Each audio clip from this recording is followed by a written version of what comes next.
सम्मान्य सभामुख महोदय, सबभन्दा पहिला त मलाई पूर्व प्रधानमन्त्री समेतको हैसियतमा बोल्न समय दिनुभएकोमा तपाईँ प्रति हार्दिक धन्यवाद ज्ञापन गर्न चाहन्छु।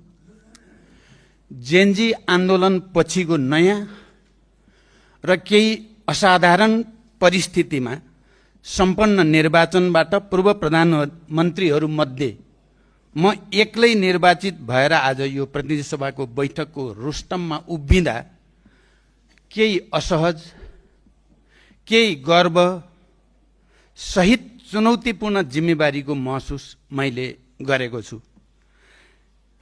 यस सन्दर्भमा मलाई निर्वाचित गर्ने रुकुम पूर्वका जनता र हामी सबैलाई निर्वाचित गर्ने आम नेपाली जनताप्रति हार्दिक कृतज्ञता सहित धन्यवाद ज्ञापन गर्न चाहन्छु। जनताबाट निर्वाचित भएर आउनुभएका सबै मान्य सदस्यहरूलाई हार्दिक बधाई र शुभकामना व्यक्त गर्न चाहन्छु।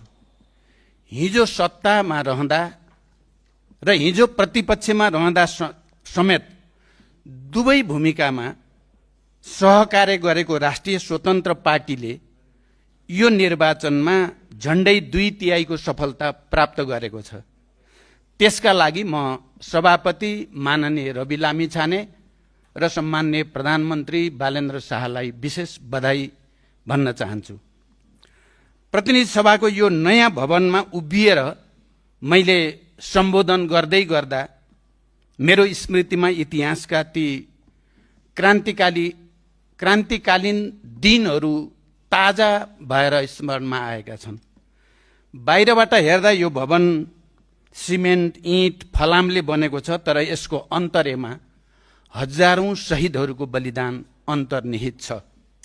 हरेक वर्ग, वर्ण, जाति, क्षेत्र र समुदायको प्रतिनिधित्व रहेको यो इन्द्रेणी संसदका लागि हिजो हामीले बन्दुक उठायौं। हजारौंले शहादत प्राप्त गर्नुभयो। यो भवनको जगमा तिनै हजारौं शहीदहरूको रगत रहेको छ। यसका हरेक भित्ता बलिदानले रङ्गिएका छन्। म इतिहासका ती सबै सशस्त्र र शान्तिपूर्ण जनआन्दोलनका ती सबै शहीदहरूप्रति, जेनजी आन्दोलनसम्मका पनि सबै शहीदहरूप्रति र आन्दोलनका क्रममा बेपत्ता घाइते योद्धाहरूप्रति हार्दिक कृतज्ञता र सम्मान प्रकट गर्न चाहन्छु। उहाँहरूको परिवारजनप्रति पनि म श्रद्धापूर्वक सम्मान व्यक्त गर्न चाहन्छु। निर्वाचन परिणामको हिसाबले निकै खुम्चिए पनि यो निर्वाचनका पक्षमा वातावरण बनाउन हाम्रो दलले खेलेको भूमिका नवनिर्वाचित तपाईँ सबै मान्य सदस्यहरूलाई अवगत नै छ भन्ने म ठान्दछु। परिणामको दृष्टिले सानो ठुलो जेसुकै भए पनि संघीय लोकतान्त्रिक गणतन्त्र अन्तर्गतको यो प्रतिनिधि सभामा महिला, दलित, आदिवासी, जनजाति, मधेसी, मुस्लिम, थारू, उपेक्षित, उत्पीडित समुदाय र वर्गको इन्द्रधनुषी प्रतिनिधित्व मेरो लागि पार्टीको विजय भन्दा महत्त्वपूर्ण छ र महत्त्वपूर्ण रहिरहनेछ। तपाईहरूमध्ये धेरै जसो नयाँ हुनुहुन्छ। आज जस्तो समावेशी र समानुपातिक व्यवस्था हिजो थिएन। प्रजातन्त्र आइसकेको भनिए पनि 48 सालको आम निर्वाचन पछिको संसदमा दलितको प्रतिनिधि जम्मा 1 जना मात्रको थियो। अहिले कति हुनुहुन्छ? 17 जना। 51 र 56 मा त संसदमा एउटै पनि दलित प्रतिनिधित्व थिएन। 48 सालको जम्मा 6 जना, 48 सालको संसदमा जम्मा 6 जना महिला हुनुहुन्थ्यो। 51 साल र 56 मा 12 जना। अहिले कति महिला हुनुहुन्छ? 96 जना, झन्डै 100 जना। आदिवासी, जनजाति, पिछडिएको क्षेत्र, मुस्लिम, थारू, मधेसी, उत्पीडित वर्गका हकमा पनि तथ्याङ्क करिब यही नै हो। यो प्रतिनिधित्वको कथा रगतले लेखिएको छ। म तपाईँ सबै नयाँ मान्य सदस्यहरूलाई एकचोटि इतिहासको फेरि अध्ययन गर्न, चिन्तन गर्न, मनन गर्न आग्रह गर्न चाहन्छु। र यो कथा क्रान्तिले लेखिएको छ। पिठ्यूमा दुधे बालक र काँधमा बन्दुक बोकेका महिलाहरूको बलिदानले लेखिएको छ। मोल तोकिएका टाउकाहरूले लेखिएको छ। हामीले आफ्नो जीवनको सबभन्दा उज्यालो समय अन्धकारसँग लडेर नै बितायौं। क्रान्ति, संघर्ष र बलिदान हाम्रा लागि शब्द थिएनन्, जीवनचर्या बनेको थियो। क्रान्तिको त्यो मसाल हामीले आफ्नै रगतले लेखेका थियौं, बालेका थियौं। मैले त्यसै भन्ने गरेको होइन। यो सम्मानित संसदमा जसको प्रवेश भए पनि मलाई आफ्नै प्रवेश भए जस्तो लाग्छ। सामन्तवादका विरुद्ध हामीले उठाएको बन्दुकले ढोका नखोलेको भए कहाँबाट यहाँ प्रवेश गरेर मन्त्री बन्नुहुन्थ्यो उत्पीडित समुदायका दलित, महिला, जनजाति आदि आदि। शान्ति प्रक्रिया लगत्तै काठमाडौँका भित्ताहरूमा हामीले मधेसी हुनुको गर्व स्थापित गर्ने अभियान सञ्चालन गरेका थियौं। मलाई लाग्छ तपाईहरुमध्ये धेरैलाई यो कुराको स्मरण होला। काठमाडौँसँग मधेसले काठमाडौँमै आफ्नो पहिचान र आत्मसम्मानको यति निर्भीक दाबी यसअघि कहिल्यै गरिएको थिएन भन्ने मेरो दाबी छ। बालेन्द्र शाह काठमाडौँको मेयर हुँदै आज देशकै प्रधानमन्त्री बन्नु भएको छ। पार्टी फरक होला, तर मेरो लागि यो क्रान्तिकै संकल्पको जित हो भन्ने म ठान्दछु। मैले यो प्रसंग यसकारण पनि उठाएको हुँ कि क्रान्तिका उपलब्धिमा गर्व गरिरहेको यही समाजका केही पात्र आज पनि क्रान्तिको अपराधीकरण गर्न तल्लीन छन्। शान्ति प्रक्रियालाई तार्किक निष्कर्षमा पुग्न नदिन अग्रसर छन्। मैले तपाईहरुलाई गणतन्त्रका फूल मानेको छु। शान्ति प्रक्रियाको पूर्णता अब मेरो भन्दा तपाईहरुको बढी जिम्मेवारी बन्न गएको छ। सभामुख महोदय, पुराना नेता र पुराना पार्टीका नाममा बनेको एउटा गलत भाष्य छ। सबै उस्तै हुन् र त्यसमा प्रचण्डलाई पनि घिसारेर लाने गरिएको छ। के त्यही हो त सत्य? होइन। राष्ट्रिय स्वतन्त्र पार्टीका हकमा त झन् बिल्कुल हुँदै होइन। अघिल्लो संसदमा मैले प्रधानमन्त्रीका रूपमा पनि र प्रमुख प्रतिपक्षी दलको नेताको हैसियतमा पनि राष्ट्रपासँग दह्रो सहकार्य गरेको थिएँ। दह्रो सहकार्य। सरकारमा हामीले सुशासनका माध्यमबाट लोकतन्त्रको राम्रो सर्भिसिङ सुरु गरेका थियौं। सेवा प्रवाहको सरलीकरण र मेरिटोक्रेसीमा जोड दिएका थियौं। ललिता निवासको विस्तृत अनुसन्धान र जग्गा फिर्तीको प्रक्रियादेखि भुटानी शरणार्थी प्रकरणको निष्पक्ष अनुसन्धानबाट हामीले विधिको शासन अगाडि बढाउने ठूलो जमर्को गरेका थियौं। कानूनमाथि नै शासन गरिरहेका देशका सबैभन्दा ठूला माफियासँग हामी निडरताका साथ लडिरहेका थियौं। पछि तीनै तत्त्वहरूले देशको पहिलो र दोस्रो दल मिलाए र प्रतिपक्षका रूपमा हाम्रो संख्या सानो हुन गयो। तर त्यो सानो संख्याले 2/3 विशाल सत्तापक्षका हरेक व्यथितिका विरुद्ध लडी नै रह्यो। 2/3 अहंकारको हामीले प्रतिरोध गरि नै रह्यौं। यो पृष्ठभूमिमा सबै उस्तै हुन् भन्ने भाष्य बिल्कुल गलत छ र म यो सम्मानित सदनको अगाडि त्यसलाई पुरै खारेज गर्न चाहन्छु। पुराना र नयाँ भनेर बनाइएको भाष्य हाम्रो दृष्टिमा, मेरो दृष्टिमा दार्शनिक, राजनैतिक, समाजशास्त्रीय दृष्टिले पनि बिल्कुल बेठिक छ। सवाल पुराना र नयाँको होइन, सवाल सही र गलतको हो। पुराना नयाँको भाष्यले परिवार, समाज र राजनीतिलाई नै विभाजन गर्नेतिर अग्रसर हुन्छ। मानौ पुराना जति सबै राम्रा या नराम्रा, मानौ नयाँ जति सबै राम्रा या नराम्रा भनियो भने हर ठाउँमा विभाजनको आधार खडा हुन्छ। सही र गलतको बहस गर्न थालियो भने त्यसले त्यो बहसले एउटा नयाँ गति प्रदान गर्छ, रूपान्तरण सहितको नयाँ एकताको आधार खडा गर्छ। त्यसकारण म तपाईँ सबै मान्य सदस्यहरूलाई यो बहसको भाष्य बदलेर सही र गलतको बीचको बहसमा बदल्न विशेष आग्रह गर्न चाहन्छु। सभामुख महोदय, अब म सरकारका 1 महिनाका निर्णय र कार्यशैलीबारे केही आलोचनात्मक टिप्पणी गर्न चाहन्छु। 1, सरकारले संविधान संशोधनको लागि छलफल सुरु गर्न खोजेको हो भने 10 वर्षपछि संविधानको समीक्षा संविधानमै उल्लेख छ, तर प्रश्न हुनुपर्ने कुरा के छ भने कसका लागि संशोधन, केका लागि संशोधन, केमा संशोधन? हामी छलफलका लागि तयार छौं, तर पारदर्शिताका साथ। संविधान संशोधन गरौं, तर त्यो संशोधनले राष्ट्रिय एकता र राष्ट्रिय स्वाधीनता, नेपाली जनताको आत्मसम्मान र आत्मनिर्णयको अधिकार अझ मजबुत बनोस्। संविधान संशोधन गरौं, तर त्यो संशोधनले लोकतन्त्रलाई अझ सुदृढ गरोस्।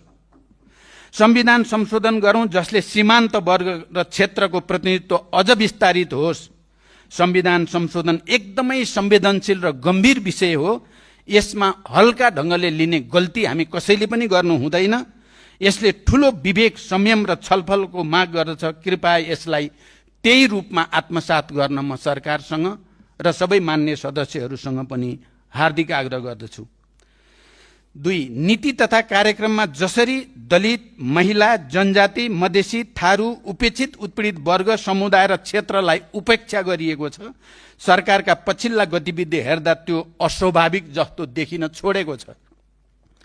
हामीले क्रान्तिका उपलब्धिमा गर्व गरिरहँदा आज क्रान्तिको मुख्य आधार रहेको त्यही वर्ग भारी जनादेश प्राप्त सरकारको निशानामा परेको त होइन, गम्भीर प्रश्न जनताको मनमा उब्जिएकै छ। हिजो निरङ्कुश राज्य सत्ताले हात्ती लगाएर गरिब सुकुम्बासीका छाप्रा भत्काउने गर्दथ्यो, बस्तीहरूमा आगो लगाउने गरिन्थ्यो। आज लोकतन्त्रमा जनताका घर बस्ती भत्काइएका छन्, लालाबालाहरूको बिचल्ली बनाइएको छ। झरीमा रुज्दै साना नानीहरू ओत लागिरहेका, बेहोस भएर ढलिरहेका,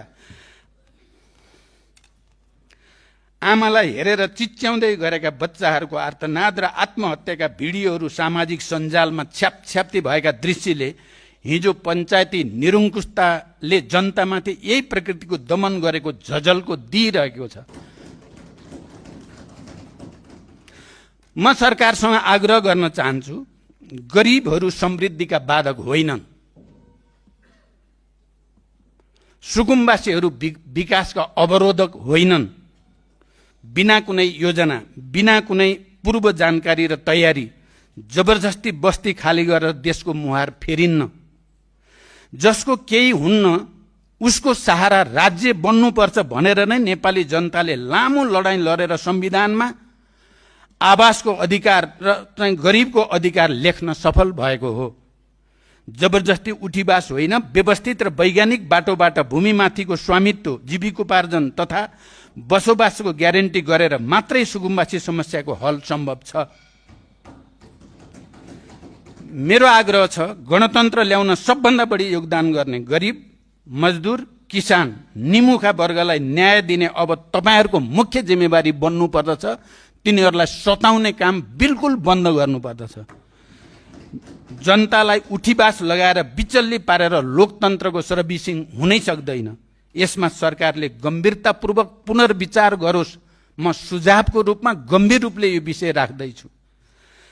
सरकारको रोडम्याप लोकतन्त्रलाई बलियो बनाउने र इतिहासका सङ्घर्ष र सङ्घर्षका पात्रहरूलाई सम्मान गर्ने हुनुपर्दछ। सङ्घर्षका उपलब्धिहरूलाई रक्षा गर्नेतिर सरकारको ध्यान जानुपर्दछ। विद्यार्थी वा निजामती राष्ट्रसेवक वा कुनै पनि नागरिकलाई आफ्नो आवाज उठाउनबाट वञ्चित गरेर लोकतन्त्र बलियो बनाउन सकिँदैन। जयतु संस्कृतम को समयदेखि पछिल्लो जेनजी आन्दोलनसम्म पनि विद्यार्थीहरूले राजनीतिक परिवर्तनको अग्रभागमा रहँदै आएको इतिहास छ।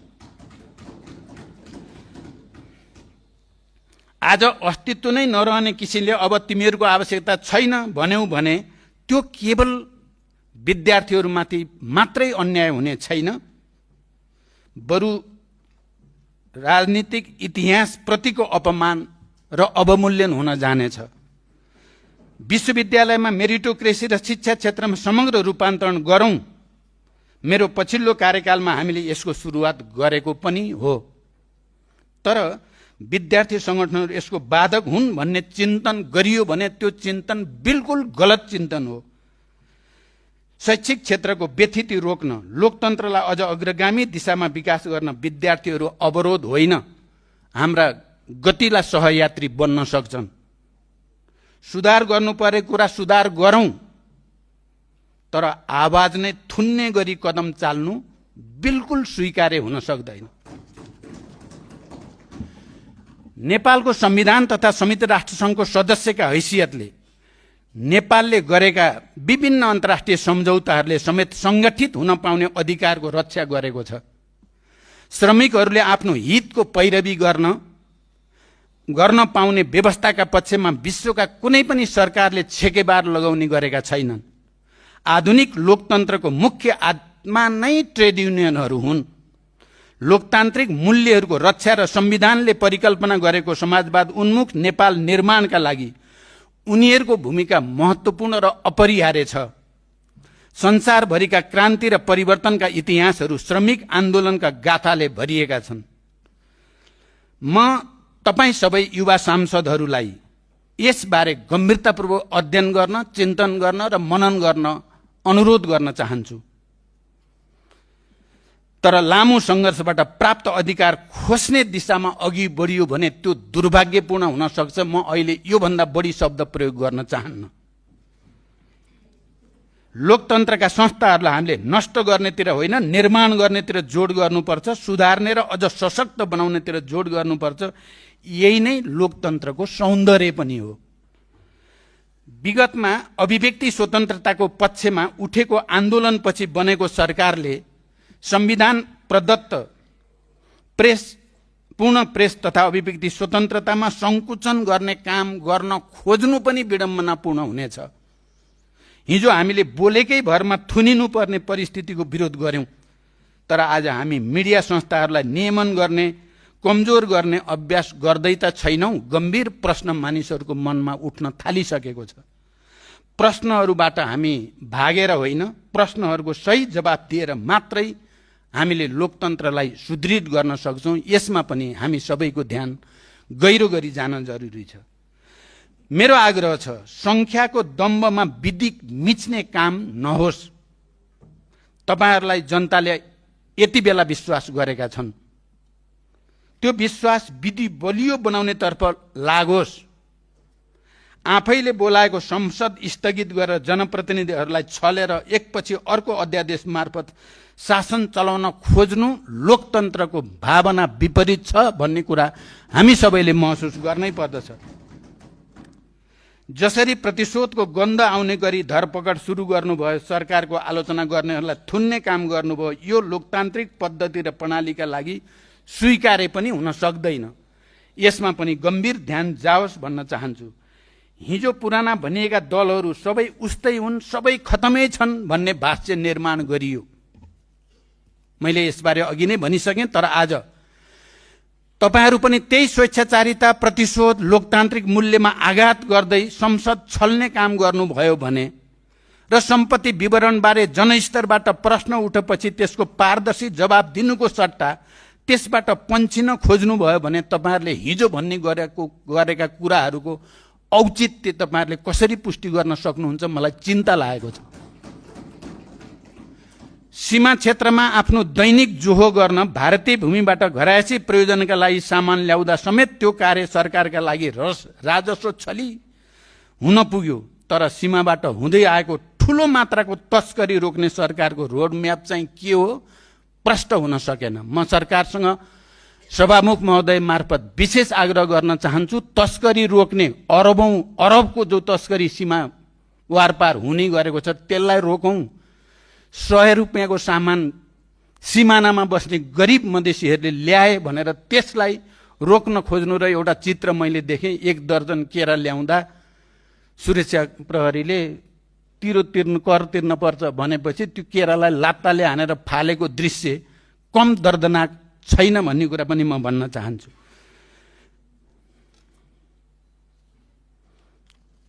के साँझ बिहान छाक टार्न दैनिक जीवन गुजारा गर्न सीमापारीबाट सामान ल्याएकै कारण नउठेको हो त राजस्व? निमुखा गरिब जनतालाई शास्ति दिएर मात्रै वृद्धि हुन्छ त राजस्व?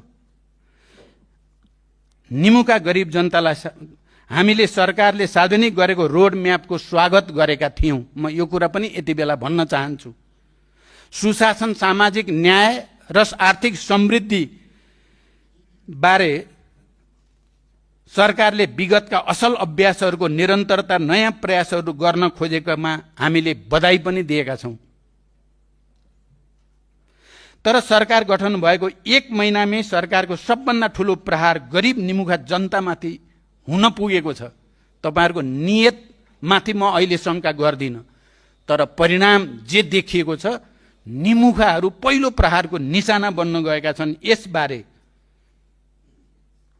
गम्भीर रूपले विचार गर्न पनि म आग्रह गर्न चाहन्छु।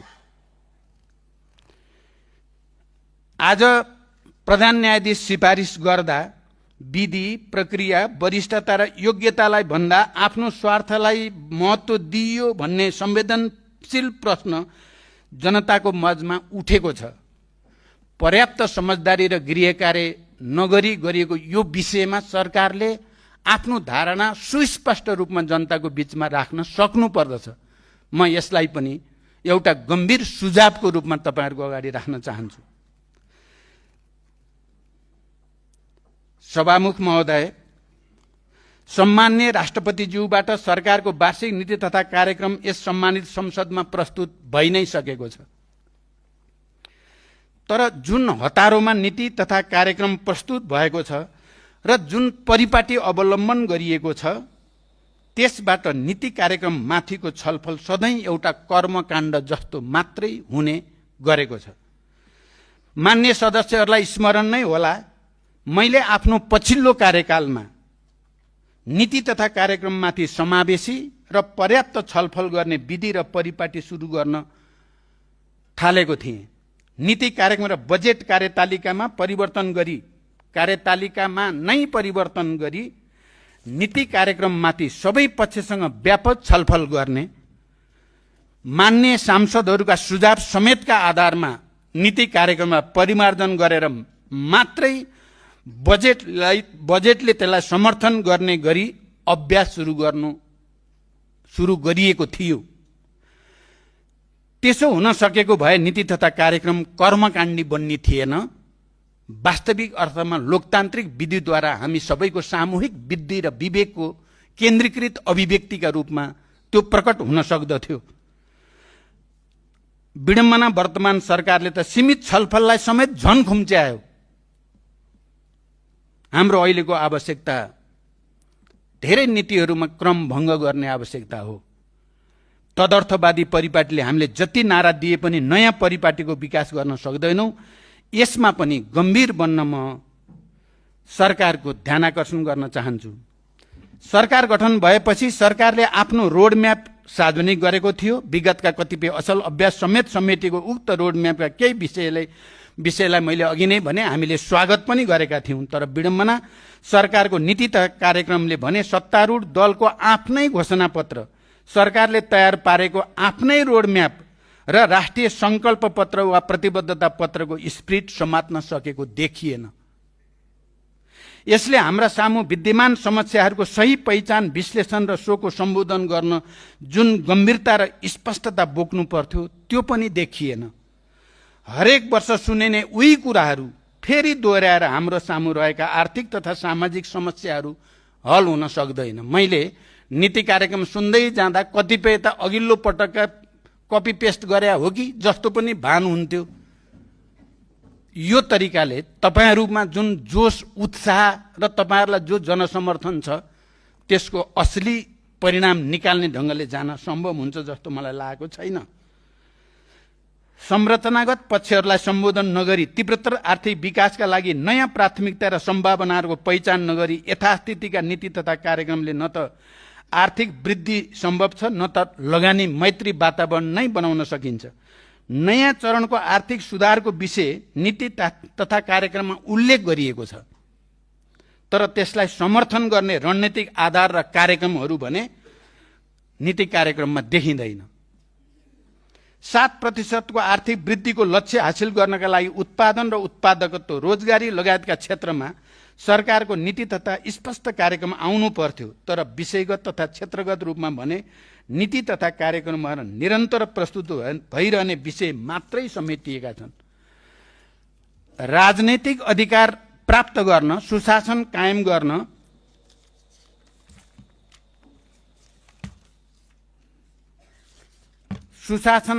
गर्न, र सामाजिक न्यायको स्थापनाको लागि सबभन्दा पहिलो शर्त भनेकै हाम्रो आर्थिक प्रणालीमा आमूल परिवर्तन हो। अहिलेकै आर्थिक प्रणालीले हाम्रा संरचनागत समस्या हल गर्न सक्दैन। यस दिशामा सरकारले पर्याप्त गृह कार्य गर्नु पर्थ्यो, तर त्यो अवसर अहिले गुमेको जस्तो महसुस हुन्छ। सरकार गठन भएपछि सत्तारूढ दलका सभापति तथा माननीय रवि लामिछानेले यसै रोस्टमबाट सम्पूर्ण दलित समुदायमाथि राज्यका तर्फबाट क्षमा माग्नुभयो। यो ठूलो कुरा थियो, तर त्यो क्षमा सरकारका नीति कार्यक्रममा चाहिँ कतै कहीँ प्रकट भएको देखिएन। दलित समुदायका सवालमा सरकारका विगतका यथास्थितिवादी सरकार भन्दा पनि पछि परेको अनुभूत हुन्छ।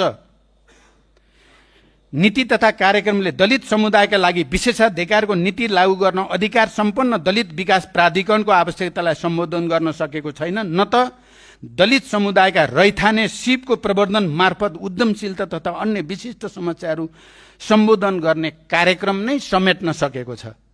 विडम्बना भनौं, जुन मधेसी जनताको सपनाहरूको जगमा यो सरकार बनेको छ, जुन मधेसी जनताले आफ्नै समुदायको व्यक्तिलाई प्रधानमन्त्री बनाउने अवसरको रूपमा लिए र मधेसी जनताको बारेमा सिंह लिए र अत्यधिक मत दिए, आज ती मधेसी जनताको बारेमा सिंगो नीति तथा कार्यक्रम मौन छ। एउटा मात्रै वाक्य छ, तराई मधेस क्षेत्रको सिँचाइमा सुधार गरिनेछ। यो बाहेक मधेसी जनताको सामाजिक, सांस्कृतिक तथा आर्थिक समृद्धि र पहिचानको विशिष्टतालाई सम्बोधन गर्ने कुनै पनि बुँदा नीति तथा कार्यक्रममा नहुनु मधेसले समग्र आर्थिक रूपान्तरण खोजेको छ, सामाजिक परिवर्तन खोजेको, सांस्कृतिक पहिचान खोजेको छ, तर सरकारको दस्तावेजमा सिंगो मधेस नै हराएको छ। यो त विडम्बना नै भन्नुपर्छ। मधेसी जनताका समस्या हराएका छन्, यो दुःखद छ।